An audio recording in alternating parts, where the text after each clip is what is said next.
Hey, it's Laura with your latest tech update.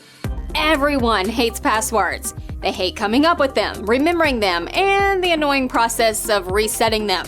That's why people take shortcuts like using their pet's name or reusing a password across several accounts. Those are bad habits that put businesses at risk, and it's why we're glad that Passkeys are coming as early as this fall. Passkeys are very simple. To log into something, you'll use your phone to prove it's really you. Your computer will use Bluetooth to verify you're sitting nearby. Then send a verification message to your phone. Unlock your phone in the usual way with your face, fingerprint, or PIN, and that's it. You're logged in. Apple has announced it'll start using Passkeys later this year with iOS 16. Google and Microsoft will offer them in the near future as well. We think Passkeys will become a hot topic in the year ahead.